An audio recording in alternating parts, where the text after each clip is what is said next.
Wasabi guys, welcome back to another Magic Market Watch video. The end of August and the first week of September, we have some impact from Dominaria United. I'm not going to say it's completely impactless, but I don't think we're going to see it yet for maybe another week or two. Once the set releases, I expect to see even more impact. So again, if you do appreciate these videos, please subscribe to the channel, it means a lot. First sign of impact is with the creature Zuberi Golden Feather. And what's weird is that we have a couple Griffin cards that are on the reserve list that if you've been investing in, if you've been saving up, you're probably going to be happy. All of your other Griffins just get +1/+1 with Zuberi, so it's not really that exceptional when you compare it to a lot of other tribes and cards that support those tribes. However, it is one of the few that will actually benefit Griffins. So it's seeing a market value of around 7, probably going to head up above 10, because again, it is a reserve list card. All that this needed was a little push. You saw that it did go up around when every other reserve list card went up in 2021, but that was just the reserve list impact.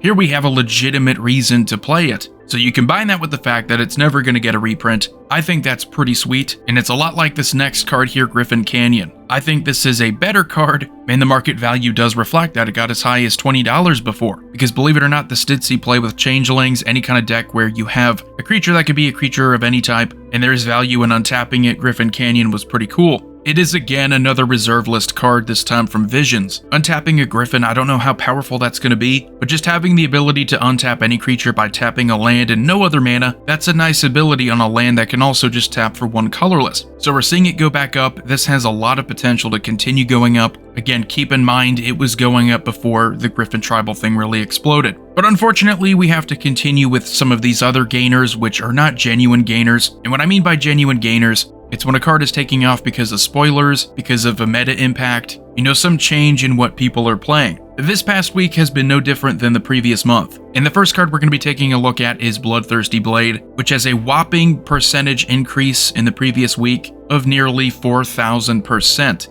This is a card that was pretty interesting coming out of Commander 2019, but most people knew it wasn't going to be that big of a deal. As you can see, it got a reprint in Double Masters 2022 as well. So in just a couple days, for it to be a $4 card, and no other printing of Bloodthirsty Blade is taking off like this, it's a bit suspicious. So anytime this happens, I look at TCGPlayer listings, and of course, you flip towards the last pages, you see a lot of these sellers. I'm not going to let Last Save Point off the hook because we do see them again this week, but I will say that I've seen them a lot less this week. What's unfortunate is that maybe my criticism focused way too much on them. You're seeing a lot of the same here. Taking a 25-cent card, because that's really, let's be honest, that's what it is, and bumping it up at least 2,000%. I know it said it had a market value of 10 cents last week, but most sellers here are going to sell it for 25 cents. It's still ridiculous to bump it up this much. And these are pretty big sellers here. You're talking about 25,000 sales, 10,000 plus sales. Finch and Sparrow, 50,000 plus sales. Top Card Shop, 50,000 plus sales.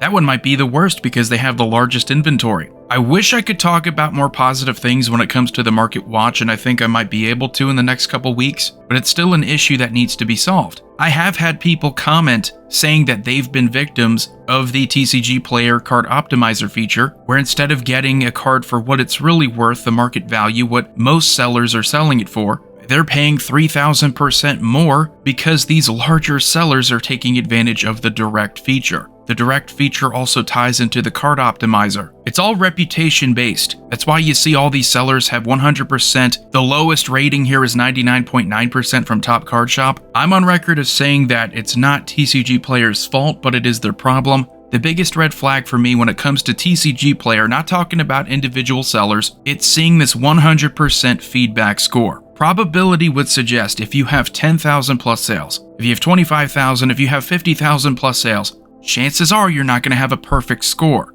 It may not even be your fault and you'll get a lower rating. I would expect some of these to be 99.9%. You see Top Card Shop is there, but to never make a mistake and have that many sales is very unlikely. What makes that even more infuriating is the fact that they're doing this. They're bumping the values up here by 2,000 to 4,000% for no reason. This isn't genuine interest. We don't have people lining up to get Bloodthirsty Blade from Commander 2019. And this is a huge offender here. I'm looking at this and I'm thinking to myself, how can TCGPlayer expect the community to trust them when they have a seller like Bob's Cards with 67 listed at $99.99? Are you kidding me? You could complain about the $4.99 shipping from Dolly's Toys and Games, but this is so bad. I'm really starting to understand why I get these comments saying people don't trust TCGPlayer anymore. And it's a shame because this is the largest source of information when it comes to the market that we can find on the internet. This is why I emailed them. This is why I said you should probably email them too if you care. The next card is Gratuitous Violence. Folks, it's going to keep happening, so if you don't like the negativity, I don't know what to tell you. This is specifically the Gratuitous Violence from Adventures in the Forgotten Realms,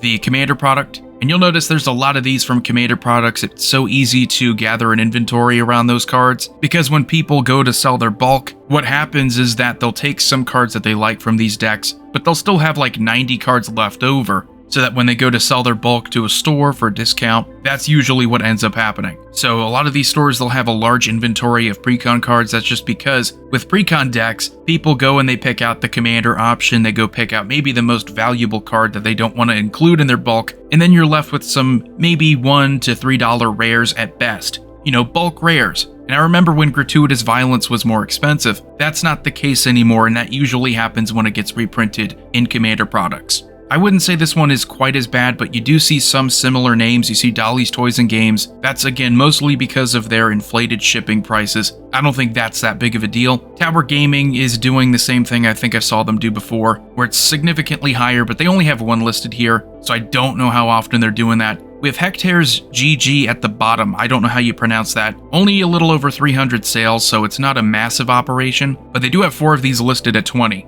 Again, there's nothing criminal about this. I don't want people to think that this is something criminal. It's just disrespectful to the consumer. Okay, I'm not accusing them of doing anything that's against the law.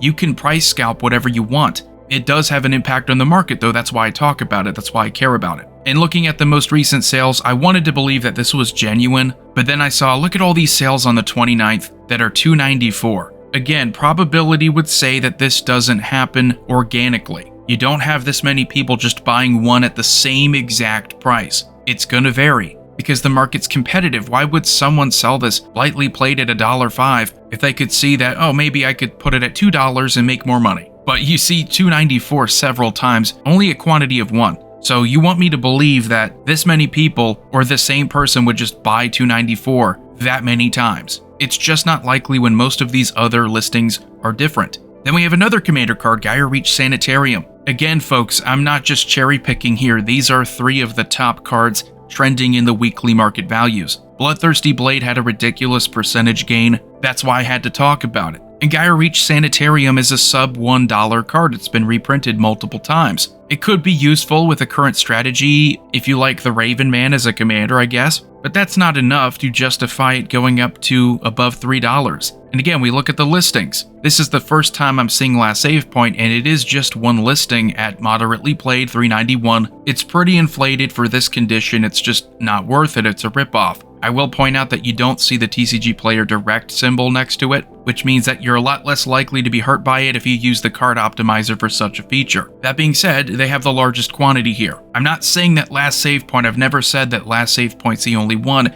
just that they're the most obvious offender. But I will say it is interesting that they haven't been on every single one of these. Usually they are. So it might mean that TCGPlayer did something, they talked to them and said, hey, listen, could you stop doing this? Because clearly people are not having a good experience using our website when you're taking advantage of the card optimizer. The next card is Corpse Knight. Now, unfortunately with this one we do see the return of Last Save Point, but look at the chart. It does seem rather convincing that it's an upward trend. You see it go up and down, up and down. That looks fine to me, because that's just the way that values are. Even if you trade in the stock market, it's not going to be straight up. It's not going to be a perfect slope upward or downward. There's usually up and down daily action. So looking at this, getting above 2, maybe getting to 3 soon, seems fine. I have no problem with that. But of course I have to double check, and let's see if the usual suspects are here. And there you go. You have Last Save Point doing the same thing they've been doing before. Again, it is interesting we don't see the direct TCGPlayer, the little blue lightning bolt thing next to it, like you see with legit MTG and MTG rares at the top. So I don't know exactly what happened, but if I had to guess, TCGPlayer is not using them for their direct feature anymore, which is a band-aid over a big problem, but still, I think it could go a long way to helping people who've been ripped off. Again, there's no confirmation that they've done anything. It's just my observation looking at these listings. I haven't seen one Last Save Point listing with the blue lightning bolt symbol. Now let's talk about some losers for the week. Dominaria United time, so you can breathe a sigh of relief. Artikar Wastes, we got a lot of these pain lands. Really good reprints in my opinion. I think that's just going to add value to this set as a whole. Any land that can tap for different colors of mana that doesn't come into play tapped. It's going to make Standard more competitive. It's going to make Pioneer even more competitive. Really like this decision because they're not overpowered. They're going to deal you damage. If we have the shock lands in Pioneer, I really don't see why these would be so overpowered. We also have Sulphurous Springs. I mean, most of these are going down, or these are at least starting out lower. Carpless Sand Forest, again, same thing around that $3 mark. Depending on the changing metas, I could totally see these go back up. Biggest loser to me, and one that I would probably recommend you go pick up if you really wanted it for your decks, 1000-Year Storm from Guilds of Ravnica. This got up to around $20, and that was without a reprint, of course. But I still like this. If you can get this for $3, I think that is a huge steal. It is one of those cards that is just fun to play with. It's not a guaranteed win con, which is what a lot of people are so used to in blue decks and Spellslinger decks. This just rewards you for going off in a single turn. I like Spellslinger when it's like this, when you don't exactly know what you're going to get, you just know it's going to be explosive. I could totally get back up to $10, no problem. Am I buying right now? Maybe not. I might wait a week or two, see if it settles. But even if I bought it right now at $3, I wouldn't be too disappointed. It's a really good card. And it does have that potential to be kind of a dead cat bounce card, so it could go back up. I really do believe that.